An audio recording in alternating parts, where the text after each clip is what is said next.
Jeg vil vise, hvordan man registrerer for eksempel rejsetid, andet arbejde, før at man starter på arbejdsdagen, hvor man har rådighed over køretøjet.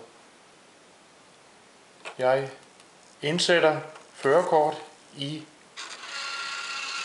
takografen, og når jeg kommer til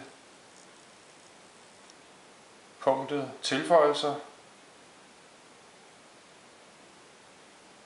indtast tilføjelse, så svarer jeg ja.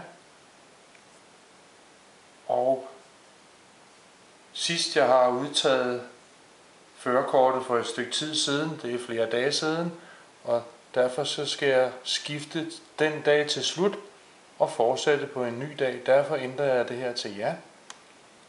Slutland.dk, det var det i det her tilfælde.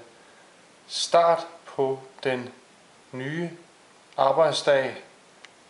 Der fremgår dato og tidspunkt, altså det nuværende tidspunkt, og så kan jeg så stille tilbage for at komme tilbage til det tidspunkt, hvor jeg startede med at arbejde i dag, eller hvor jeg startede min rejsetid.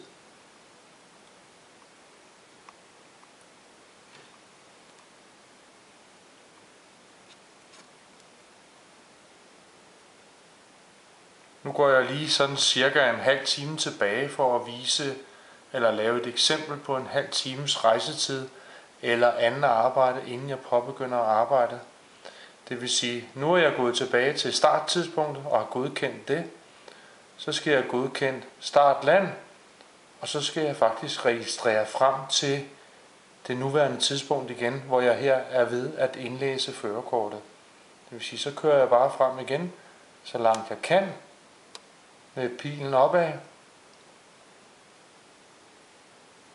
Sådan.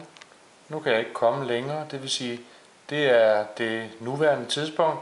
Så godkender jeg tidsperioden, og så skal jeg vælge, hvad jeg har lavet. Her kommer den frem med pause-hvil-symbolet til at starte med, men jeg vælger andet arbejde, fordi jeg selv har rejst til et sted, hvor jeg skulle overtage køretøjet, som ikke er på virksomhedens adresse eller på min egen bopæl. Så spørger den til sidst, skal jeg bekræfte indtastningen, og så bekræfter jeg det ved OK, og så er manøvren færdig.